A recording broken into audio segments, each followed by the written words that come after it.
And when we look at our at-risk population, you know who they are?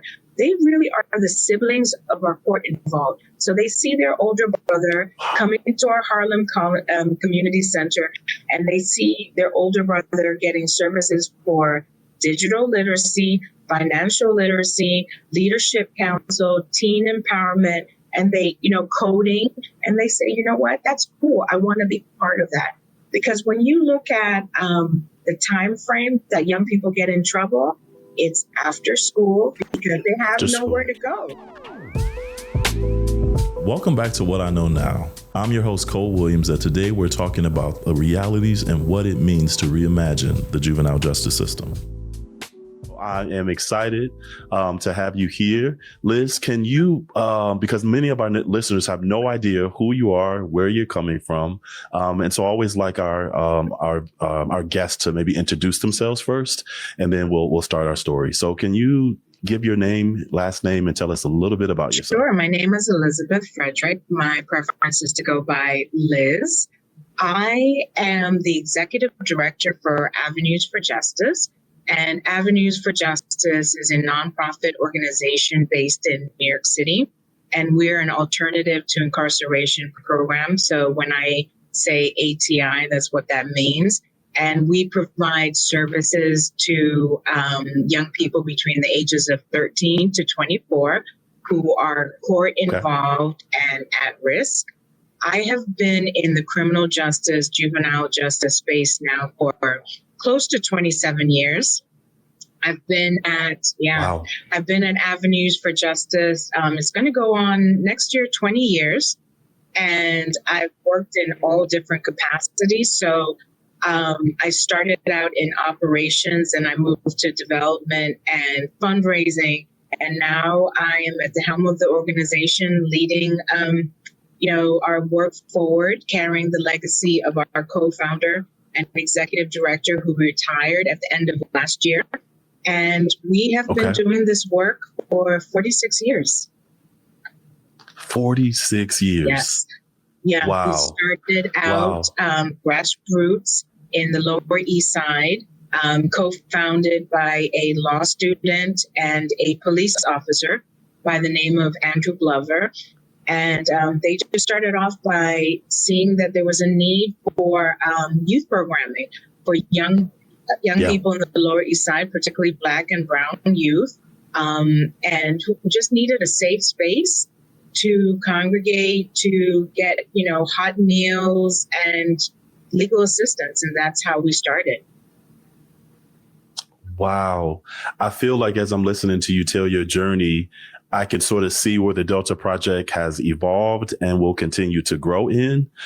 So I am the co-founder and executive director of the Delta Project, which is a nonprofit organization that was really created out of my lived experience of being a father of a son who found himself being incarcerated in the juvenile justice system, which kind of led me down this interesting path of trying to figure out what is the juvenile justice system? Right. What is it? Why is it different from the community mental health system? Why is it different than the educational system? Why is it different than even the community mental health systems? And as I got into it, I started thinking to myself, well, man, my son is not a criminal.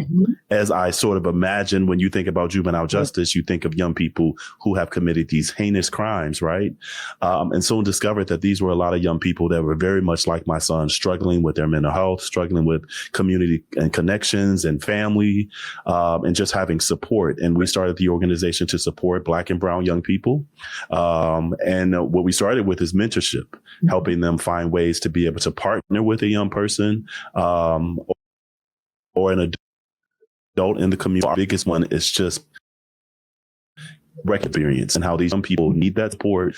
And then we have to uplift that in every possible way that we can. So I'm excited to have you on to talk to you about your journey and the work that you have done. And you've done a really good job of defining the organization. And so I'm going to ask you a couple of questions. So it says you've been with Avenues for Justice for nearly 2 decades, as I listen to you, right? Starting as a graduate student and now serving as executive director. Can you share how your journey with AFJ began and what continues to fuel you in this work? Well, before I answer that, I actually want to go back to what you were talking about, in terms of lived experiences, particularly with your son, Okay. because that's what we're about at Avenues for Justice. And the real secret sauce of the organization are court advocates. And unlike other ATI programs where a young person will come through the door and then, they'll do an intake with an intake assessor and then they'll be moved to a case manager. At Avenues for Justice, when a young person walks through a door, they begin their journey, and for however long it takes them, they will remain with the same court advocate, right? And we have on our staff, we're a very small organization, Cole. It's only 13 of us, but on staff, we have court advocates with lived experiences. And by that, I mean, we have court advocates who did 25 years and were sentenced as adolescents. And we have one court advocate who went through our program at the age of 16, where she was facing 7 to 10 years for drug offenses. And during that time, she found out that she was pregnant.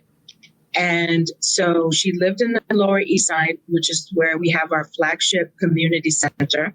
And she was able to receive services for us. And because she was 16 at the time, we were able to seal her record so that she didn't have to live with that stigma.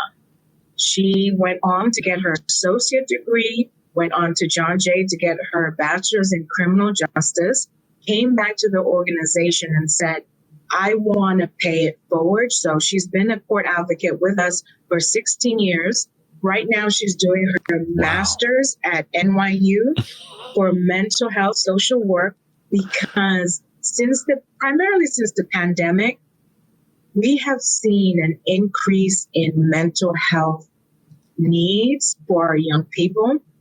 And in addition to providing, so at Avenues for Justice, we have two populations, Cole. The first one is our court-involved population. And so these are young people with active legal proceedings that have been through the criminal justice system or have touched with law enforcement. The second population is our at-risk prevention youth. And when you think about the work that we do in juvenile justice, and I say this all the time, Cole, that's really the population that we should all be working with. Because why are we waiting for young people to have that touch with law enforcement, for us to say, okay, now we have to provide services for them? So those are the two populations that we work with. And so Elsie Flores is the name of our court advocate, program graduate. And now she's helping us to build out our mental health component. So in addition to the court advocacy work that we provide, we focus on 3 pillars, Cole. The first one being education, because when young people come through a door, the majority of them have left school, are not enrolled. And so our court advocates help them re-enroll in school. We partner them with a bank. We have over 60 tutors. So we partner them with tutors for academic support at our 2 community centers. The second pillar is job readiness and workforce development. Because I'm sure what led your son to the criminal justice system was what? Lack of resources. And that's what's going on in our Black and Brown communities, right? And the narrative that how we tell the story of our young people and how we elevate them is so important, because like you said, they're not criminals. They're not bad kids. They're just kids who come from communities that lack the resources, and all they need is really access, exposure, and opportunities. And then the final component is our mental health component. Yeah. And those are amazing pillars and amazing touch points when you think about young people and their families. Because when the work that I'm now doing, our organization now doing, we're working with families very closely. But I'll tell you, when I started out as a dad, there were, police were called. He was sent to a juvenile justice facility, and then he was on probation. And so that was the only process. So even when I think about this concept of having an advocate with lived experience, walking alongside these young people. And you said it does. It's this. These people walk alongside them for a long period of time. Like, so time doesn't just stop because a court hearing or off probation, but that continued care is continued throughout this young person's journey. So I was going to ask you, can you speak to why that is so important when we think about young people who find themselves in our court systems? Sure. Well, the key component is that you can't really put a time frame on what success looks like. And success looks different to every young person. So success might be a young person that has come through our door, is facing serious, felony charges. They're mandated to our program by a judge who says that if you go to Avenues for Justice for 2 years and you complete your mandate, I will seal your record. Success for another young person might just be showing up Monday to Thursday to one of our our community centers where we provide workshops and programming. So I think the importance of our work is that continuum of care that we provide in order to stabilize a young person. And we do it in-house because young people are already used to being shuffled around. So it's not like we say you come to Avenues for Justice for court advocacy, then you have to go to our peer organization for mental health services.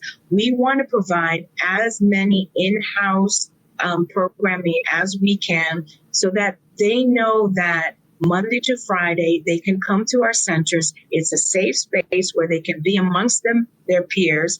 They can receive the wraparound services that they need. And sometimes, Cole, it's just as simple as I'm going to go to the community center because I'm hungry. And they know that when they come to our doors, they can get a hot meal. And when we look at our at-risk population, you know who they are? They really are the siblings of our court involved. So they see their older brother coming into our Harlem community center, and they see their older brother getting services for digital literacy, financial literacy, leadership council, teen empowerment, and they, coding. And they say, you know what, that's cool. I want to be part of that. Because when you look at the time frame that young people get in trouble, it's after school because they have nowhere to go. They have nothing to do. And our school system, when I started this work in 2006, the rhetoric around that time was that school to prison pipeline. And we're going back to it because our educational system is failing our young people. We have young adults, 16 and 17, come into our program reading at a 5th and 6th grade level because the school systems are just promoting them from one grade to the next because they don't care. Wow. And so it's not, Liz, sorry, go ahead, Cole. Go ahead. No, go ahead. It's not enough for us to just say that, in order to really impact recidivism and to have the success rates that we do, that we're just going to handle their legal proceedings because they'll be right back to the streets. And more than that, Cole, as a parent, you know what you went through with your son. We can't just provide services for our young people. We have to treat a young person as a whole, and that includes their home environment. Because guess what? When they leave our community centers, where do they go? Home. And in my line of work, 70% of the time, the issues start where? At home. So we have to work with whether it's the guardian or whatever the parental system is at home to empower them as well. Because a lot of times, and we can't fault parents because they don't have the resources. And so they think that the way to deal with the young person that they have at home is by calling 911. When you call 911, you don't realize the series of events that you're setting up for that young person. And to have that touch with law enforcement, you've just now opened the gateway to the criminal justice system. And it's really powerful that you say that and illustrate it in the way that you said it, because when I called 911, I had no idea that it would create that pathway. In my mind, I was like, okay, he needs support.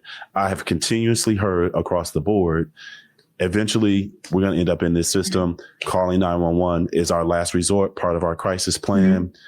This will be over soon, and soon discovered that it created this whole other pathway that I had never imagined I'd be walking through. But over time, working and walking alongside parents, what I hear over and over again is that many parents are like, oh, I thought eventually he could get help, she could get help once they enter the juvenile justice system, because that system now is going to do something to provide care for my child. Right. And I think, Liz, what you just said is so something else you sparked me to think about is the siblings of the identified young person that finds himself in that pathway, because we don't often talk about siblings. We tend to talk about the parents, and we talk about the identified young person that's involved in the juvenile justice system, but we rarely talk about their siblings and what they need.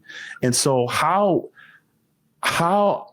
is your organization able to provide that support, and why is that so important? Why is it? Because we talk about whole family support, but I rarely hear identified support for a sibling. So what was it about? What did you guys do to I'm trying to figure out how I want to ask this question. No, I understand. Why was that important? Right. I understand what you're getting to, because when we think about incarceration, particularly with Black and Brown communities, it's generational. It's a cycle. Yes. It's a cycle. That's true. And in order to break that cycle, you can't just deal with or provide services for the young person or for the individual that's incarcerated or that's, going through the process of re-entry. Another thing that, that I really strive to make the criminal justice system aware of is that when you incarcerate one individual, you're not just impacting that one individual, right? You're impacting the whole entire family. And that's what the criminal justice system fails to take into consideration. And what does that impact look like? Trauma, right? So if you have a young man who is court involved and has younger siblings at home, what is the likelihood that they're going to follow the same path as their older sibling? And so we want to break that path by providing them with the same resources that their older sibling is getting. But more than anything, we just want to provide them with a safe space where they can get all the necessary resources that they really need. You keep using a word that I think is very important, safe spaces for young people. I don't think people understand that there are not as many safe spaces for young people as we'd like to believe. Can you speak to why that safety is so critical for young people that are involved in our juvenile justice system, especially when we think of young people who are involved tend to be what we like to quote unquote think these are criminals. So why are we creating safe spaces for these type of young people versus young people who don't get in trouble at all? So can you speak to that and why that safety is so important and necessary? Sure. At Avenues for Justice, we provide all of our services on a hybrid platform. And that really came from the pandemic when we had to pivot our services, when we had to close down our community centers. And we decided to move forward with that because right now, Avenues for Justice, we're in all 5 boroughs, right? So we work with any young person, regardless of where they live in New York City. If they're arrested in Brooklyn, we will have court advocates in Brooklyn Criminal, Supreme, and the youth parts over there. Now, we also understand, and Cole, you and I have lived through many generations. And when we look at gangs, the gang culture has changed, right? So before you could identify it as, I'm a Blood or I'm a Crip, Right now, what gang affiliations look like, they're from one block to the next. So some of our young people can't even travel from, let's say, 125th Street to 130th Street, but they need our services. So we make sure, in terms of when we think about safety, that those young people who can't get on the subway to come to our Lower East Side Center or our Harlem Center, but they live in the Bronx, that they can access all of our services online. So all of our workshops take place in the afternoon.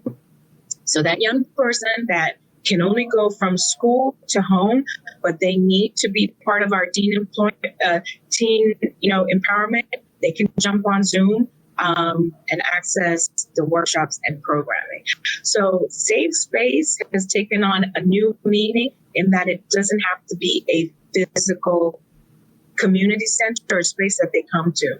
Now, another thing about a safe space is people don't realize that our young people, in addition to just needing services in their communities, they need resources at home, right? So Yes. What we laughed about during the pandemic when the Department of Ed moved to an online platform and they gave all of our young people laptops, that's great.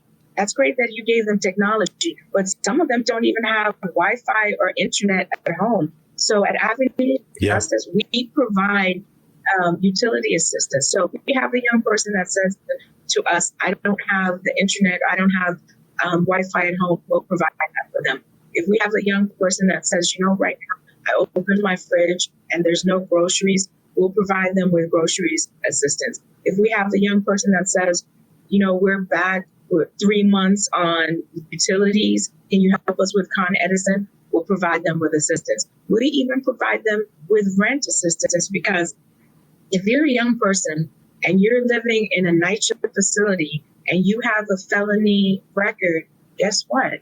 You just jeopardized your whole family. Yeah. So when we think about safety, we have to think big picture. It's about making sure that they have safe environments at home.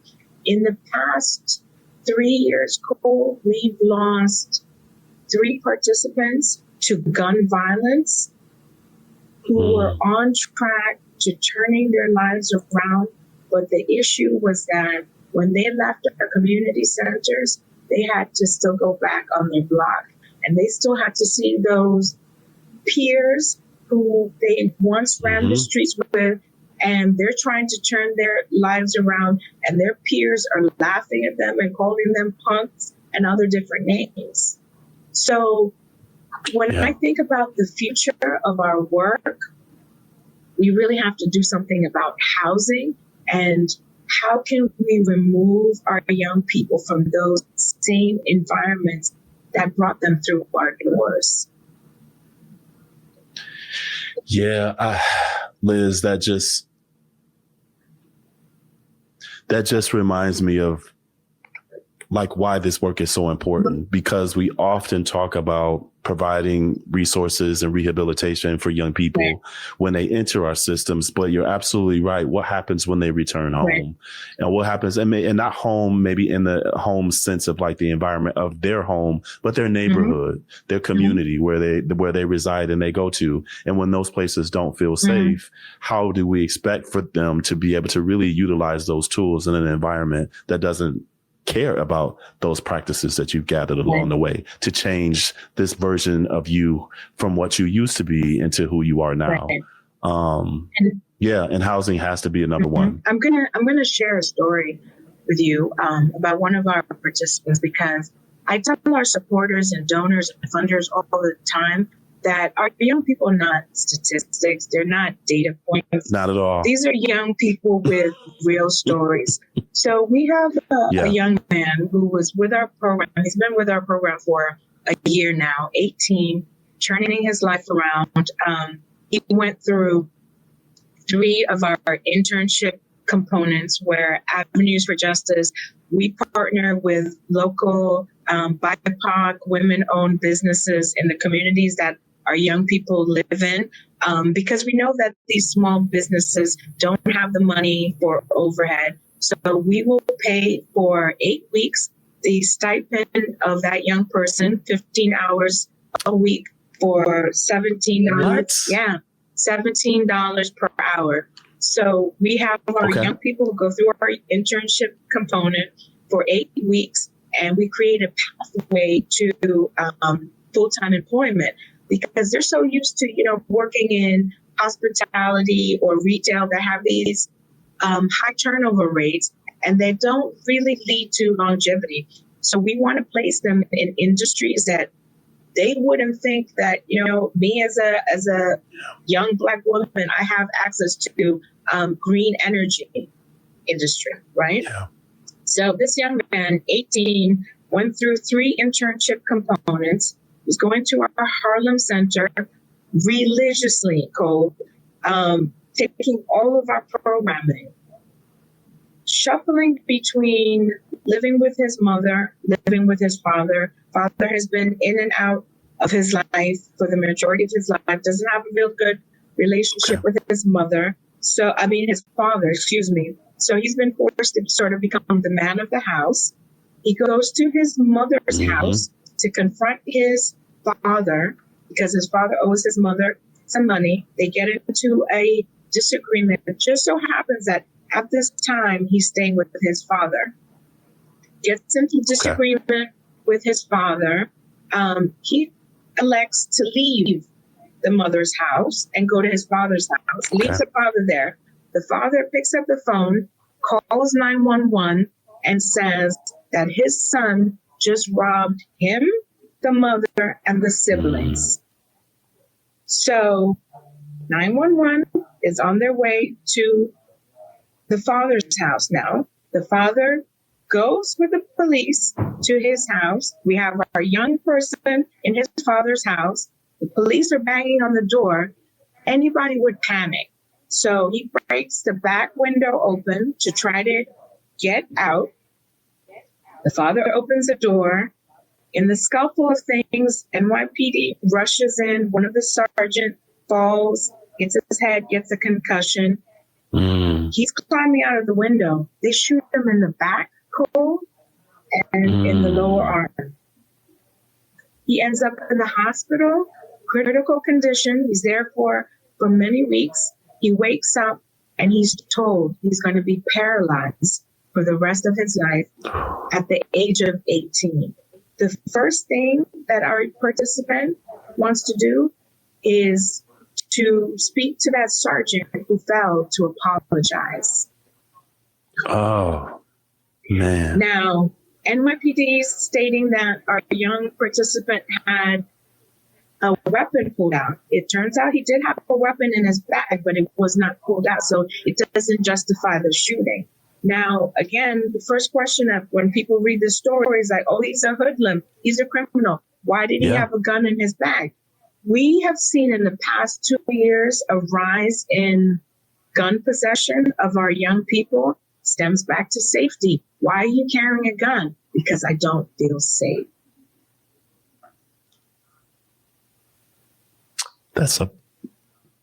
And when you don't feel safe, you do all the things that are connected to flight, freeze, fawn. You respond. Your nervous system is activated. So it makes sense. So at the age of 18, he's paralyzed. Oh man. He's in Rikers. Currently? No, go ahead. Go ahead. Currently in Rikers. But let's just think about the trauma that this young man has experienced. And he's now sitting in Rikers. What services is he going to get at Rikers while he awaits trial? Zero. But his own safety, he's paralyzed. And we know what happens in Rikers when you can't defend yourself. And so the story of our young people is very complicated. It's very complex. And that's why we are not going to put a time limit on how we work with them. Nowadays we're getting a lot of diversion cases coming out of family court. Okay. And those are younger kids Okay. between the ages of 13 to 15. And the good thing is that family court has finally realized that we need to help these young people, and we don't need to traumatize them by putting them through the criminal justice system. So if we have a 13-year-old who doesn't have a serious offense, we're going to mandate them to a program like Avenues for Justice, where they're going to complete a series of workshops. One of our mandatory workshops is Mental Health 101, Gun Violence Prevention. Okay. So let's say, for example, a young person through diversion has to complete 6 workshops with us, and then you know what? They don't have a record. And so that's the that's diversion. So we're diverting them. Right. So diverting them from the issue is, Cole, we have law and order folks who are saying that that's a problem because these young people are just getting a slap on the wrist and they're going back out there and they're continuing to reoffend. And we're saying no, because even when they've completed their mandate with us, we encourage these young people to stay on with us. We have our initiative where those 3 pillars fall under. It's called our Higher Up Initiative. Stay on with us. Utilize as many services as you want for however long. And that ties into funding. And that's why we're very strategic. Because when you take certain funding, particularly from the government, they will stipulate how long you can work with a young person. So they'll say, you can only work with a young person for 6 months. In 6 months, how much of a difference or how much of an impact, Cole, can you make on their life? Very, very small. You're really just getting to know them. Right. So one of the reasons why, our success rate, 94% of our young people are not reconvicted of a crime is because they stay on with us for a minimum of a year. Some of them 3 years, some of them 5 years. And you know what? It's more than just second chances. You need a third chance. You need a fourth chance. We're there for you. Absolutely. And I think one of my board colleagues often talks about Silicon Valley and this idea that if you really want to see change, you have to fail over and over and over and over and over and over again, and not be shamed and not be punished before failing, but recognizing that that's a part of growth. And our systems have a very difficult way of seeing that. And I also think too, what I've learned in this work is that people have a really interesting thing about children who act out, children who don't follow rules, children who dysregulate. These children have to be punished. And once they're punished, then they should fall in line. But I'm like, that's not how trauma works. Right. So I love the idea of moving past numbers and statistics and seeing children as actual people that deserve relationships, because relationships are created over a long period of time. And a 6-month program is not going to help a child who's really trying to figure out all of the challenges that they're experiencing across the board.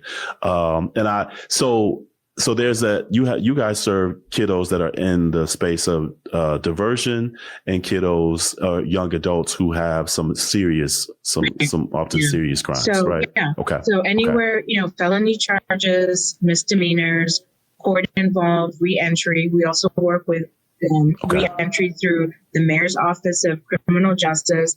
Because again, when you think about reentry, it's great that these young people are leaving jails and detention systems, but how are we setting them up for success once they're out? I mean, even at Avenues for Justice, one of the things that we make sure we provide is transportation for our young people so that they're not turned out jumping, so that they can get to our community centers safely. Liz, I feel like I need to sit with you for mentorship and really understand how you guys are doing this on the levels in which you're doing it in, right? Because part of what we're seeing in our work is issues barriers with transportation, barriers with housing, barriers with education, right? We see that school to prison pipeline where we're suspending kids who are, struggling in school academically and acting out behaviorally, and recognizing that those become parts of the stepping stones toward them being involved in our juvenile justice system, and recognizing that we see a lot of young people with that gap time, that time before after school and early mid evening time. And so we recognize that so much of our young people need support, and the state of Michigan has done an amazing job of doing, really looking at reforming how we support young people in our juvenile justice system, looking at diversion and recognizing that there are kiddos that should never have any touch point with our juvenile justice system. And if there is, then that's a very small population that we should be working with and providing services. But here's something, Liz, I often hear from a lot of folks that really believe in this concept of, you break the law, you should pay for that. Why people hear kids programming. So everything that I've heard you talk about so far has had educational components, opportunities for growth, all of this educational learning for a young person to become a community member. Why are we giving that? Because this is what I hear. Why are we giving young people who have caused harm in our communities these types of opportunities? Like, why are we thinking that way? And so I want you to answer that. I know why we're doing it, but for those folks that really believe this, and there are going to be folks that watch this and are saying, why are we still talking about kids that are involved in the juvenile justice system? These kids should be punished. And once they're punished, serve their time. And we shouldn't be giving them opportunities to play games. And, and I have parents that say this, Liz, my son got in trouble. He should be doing his time, not somewhere playing a basketball game and doing coding. Yeah. So and, what do you say to that? I was asked this question, excuse me. I was asked this question earlier this year. Where do I see, actually last year, because we celebrated 45 years of doing this work. Where do I see avenues for justice in 45 years? My response was simple. I don't see avenues for justice because people have figured out that incarceration should be the alternative and not the norm, Cole. And what is important about avenues for justice is that we are community-based and we're community-centered. All 13 of us live in the same communities as our young people. So what you were just telling me about these folks that are saying those things, it's easy for them to say that because you're so far removed from the issue at hand. So when you sit up here, it's very easy for you to say, no, we shouldn't be doing this and we should be doing that. The importance of us being community-centered and community-based is that our young people have curfews, right? So if we have a young person who has a curfew of 9 and their court advocate is out there walking at 9:30 and bumps into them and says, hey, what are you doing out here? Or if that court advocate is walking down the street and bumps into their grandmother who says, can you help me with groceries? Sure, come to the community center and get a gift card. Recently, our development manager who lives in the Bronx was leaving her apartment to come to work to our courthouse in Manhattan. Bumped into, in the Bronx, one of our participants who lives in Harlem, 8 o'clock in the morning. And she was like, why are you in the Bronx? What are you doing here? And why are you not in school? So if we were living in the Upper West Side, we wouldn't have come across the situation. No. And we're living in the Upper West Side or East Side where everything is dandy. And it's so easy to say like, no, but these young people are criminals and they deserve to be punished. Big picture, psychology, brain development, age 24. So how are you prosecuting a 13 and 14-year-old as an adult when you know that the brain doesn't fully develop until 24? Our co-founder and executive director was instrumental in working with Honorable Judge Michael Corriero, who's on our advisory council in the 90s, in creating the youth park model in Manhattan, where they said it does not make sense to prosecute 15, 16-year-olds as adults. We need a separate youth part for them because their needs and what causes them to do what they do are very different from adults. And so now that youth part model has become the norm. And even though it's the norm, we still have the same people saying, no, they deserve to be punished. Cole, let me give you some math because I like math. It costs $8,900 to put a young person through our program where they receive court advocacy and those necessary wraparound services versus $500,000 or probably more now to incarcerate that same young person where they receive zero services. And how much is that costing a taxpayer? So when you talk about public safety, let's make the math make sense. Yeah. Whew. And those numbers don't lie. Listen, you know, data, statistics, you can manipulate them to tell the story, but you can't tell the story between 8,900 and $500,000. And $500,000. Not at all. Not at all. Whew. Liz, let me ask you this. We've talked about youth. What has been your experience with parents in this journey? And I guess I asked that question in terms of how are parents recognizing this as support for them as well? Because oftentimes I hear parents say, I'm so glad you guys are supporting my child, but man, Cole, I need support too. That's a great question. Like I said earlier, 60% of the issues that our young people face is because of parents. And that's because the parents don't have the resources, haven't had the resources to deal with their own traumas. Yeah. And I like to tell people that parents also need safe spaces. Right. I'm a parent. Right. I'm a parent to a 13-year-old, and it's a learning process for me. Yeah. As a parent, I don't have all the answers, and I shouldn't have all the answers, because all of us need support systems, right? And so in order for a young person to be successful, we want that parent to be successful. And so if we need to provide services, I mean, financial literacy, right? So if we're putting our young people in internship initiatives, but they don't even know how to open a bank account, and that's because at home everybody's going to check cash. We have to make a difference by providing financial literacy to the parent, helping them understand the importance of opening a bank account, how they can open a bank account, but more than that, savings. Yeah. And thinking in the future and financial stability.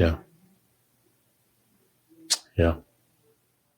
I love the work you guys are doing with supporting and creating roles for lived experience people. I'm curious to know, can you talk to us a little bit about Kat and the award that she received? I'd love to hear that story and why it's so important for us to recognize the power of lived experience. When I think about Kat, you see me beaming. Yeah, I saw you. I saw you when I mentioned her name.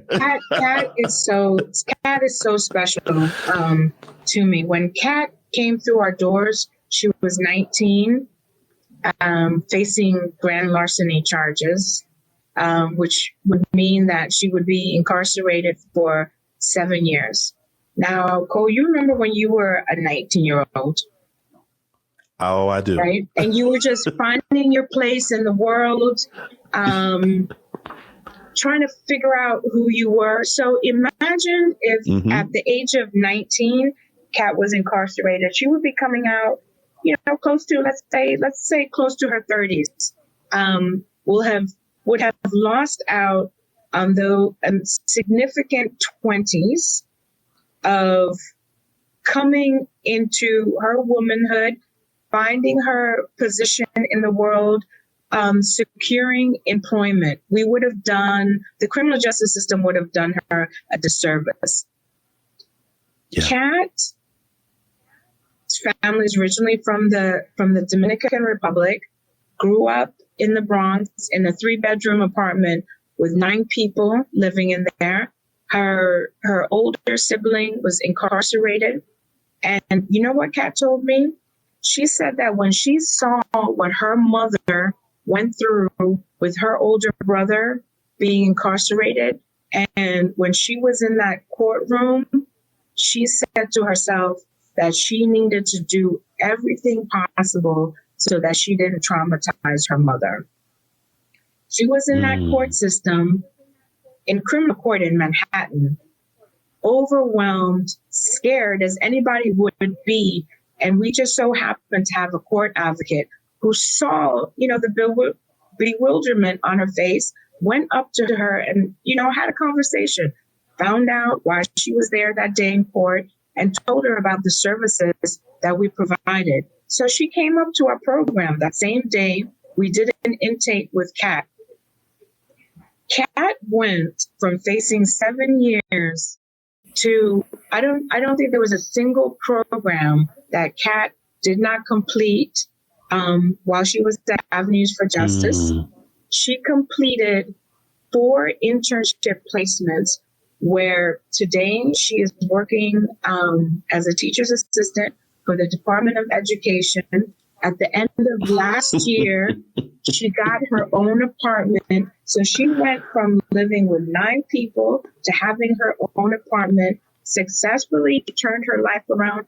But more so than all of that, Cole, she became a mentor to her peers at our Harlem Community Center, who looked up to her, and she began speaking to them about, this is what I was facing when I was sitting in that jail cell. This is what came to mind, and this is the moment, the aha moment that I had, and this is the work that I had to put in to graduate from high school. Now she's at John Jay now while she's working full time. So Kat was under our executive director, Angel Rodriguez's wings. And so with his retirement, it used to be called the Second Chance Award. And we give it every year at our annual gala to a young person, a program graduate who has successfully turned their life around and is on an amazing trajectory. And so this year, in celebration of what we've rebranded our Second Chance Award Center to the Impact Award, we named that award after Angel Rodriguez, who has been doing this work for 50 years. Angel, I'm walking in the footsteps of his legacy, because in the 70s, he saw, back in the 70s, that behind bars is not where our young people needed to be. Yeah. And so it was such an honor this year to have Angel come back and present Kat, who he worked with for 6 years, with that award. And Kat, I can't wait to see what the future holds, because she's not even 1/4 of the way done. She's just started scratching the surface. She's just getting started. She's just getting started. Liz, thank you so much for sharing. She's amazing. Kat's story. And I think it's such a full circle moment. I think sometimes in this work, because this work is hard work, not just because of the ins and outs of like doing the work, but it's connection, it's relationships, it's advocating for young people to, when they don't have a voice in these spaces, and seeing and losing young people along the way, unfortunately, to so much of the violence that's out there in the world. And so to be able to have that full circle moment, to see somebody that you have partnered with and walked alongside, that's the seeds that make this, for me, worthwhile. Yes. Worthwhile. And especially, during this political climate where we've lost significant funding because of the type of work that we do, but we've weathered so many different administrations, we've weathered so many different things, and we remain committed to our young people. Last year we served 647 participants. This year, we're on track in just 2 weeks, finishing up serving over 700 young people in youth. Wow. And so the need for our services has increased, and we remain committed. Yeah. Well, let me ask you this question. It says, for listeners who want to support community-led alternatives to incarceration, what advice or steps would you encourage them to take? Well, the first step, visit our website, www.avenuesforjustice.org. We have a lot of people, particularly who are in college, and they always say the same thing when they graduate. It's hard getting in the door, but you need to have experience. Well, you know how that experience starts? Volunteer. Volunteering. Find an organization like Avenues for Justice and give back. Whether it's just coming to the community center, providing some sort of services, if you want to be a tutor, academic support, or you just want to be a mentor, or you just want to be in that space with our young people. But my first piece of advice, volunteer. Make sure you do your research. There's a lot of different nonprofit organizations, and really understand that this is not a phase. This is not transactional. Engagement should be not one-off. It should not be about, this is the right thing or the hip thing or the trendy thing to do because of what's going on in our country. You have to be passionate. You have to be committed. And when it comes to our young people, they're already vulnerable. So we will never accept somebody that just wants to do this for 1 week and then we never see them. We expect a level of commitment, responsibility for our young people. And in order to do that, you have to volunteer. Yeah, I love that. I think when I started this work, I started off volunteering. And this was back in high school when someone said, "Oh, you can, if you like helping people, you should just do it. You don't have to always get paid for it." And so volunteering has been near and dear to my heart. But I'm gonna leave you with this final question that I have that I ask all of our guests. Our podcast is named "What I Know Now." Liz, personally, when you think about the 20-year span that you've had doing this work, what have you learned about yourself when it comes to this work? What do you know now that you didn't know then? What I know now is that when I tank as a Black woman in leadership, which we all know can be very isolating. So when my tank is on E, all I have to do is just go to our community centers and be around our young people. And when I see how resilient they are, it makes me want to show up every day as my authentic self, to be accountable to them, but more so to be accountable to my team who does this work. We are boots in the ground, and we pour into others when others are not pouring into us. And so one of the primary things that I've been working on in terms of my leadership is making sure that there's staff development, professional development for our team, but more than that, that we have mental health wellness care for our employees. because it's so important, because they go above and beyond. They're on call 24/7, and they carry heavy burdens, because when they have a young person that they've worked with for 1 year and then that young person gets incarcerated, it takes a toll on them. And I need to make sure that we're taking care of them. So I've learned resilience, and I've learned that I don't have all the answers. And I look to my team to help me learn, but more so, I look to the young people who live it to teach us what it is that they need from us. Man. Liz, first of all, this won't be the last, right? Because I still have a list of questions. We have to connect, Cole. There's so much more to talk about. Yeah. And I've come to Albany, New York a couple of times to do some presentations and workshops. So I am going to find a way to come and visit, immerse myself, and maybe even possibly, if there's an opportunity, bring some of my team to just see it, right? Because we're very boots to the ground, grassroots, and we're starting. I mean, we incorporated back in 2017. Right around and 20 is when we actually started, in 2020, right during the pandemic. And so we're still new in this space, but we recognize that what you just described is mental health care, supporting our team, and just also recognizing the isolation that comes from doing this heavy work.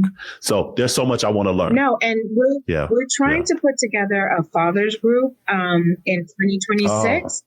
And like I said, let me know. We offer our services on a hybrid. So if you're available as a father to speak to our fathers and our young people, because you know what, they have to hear from people that have that lived experiences. So would love to partner with you on that opportunity for 2026. I love it. Liz, thank you so much for your time. Thank you for your wisdom.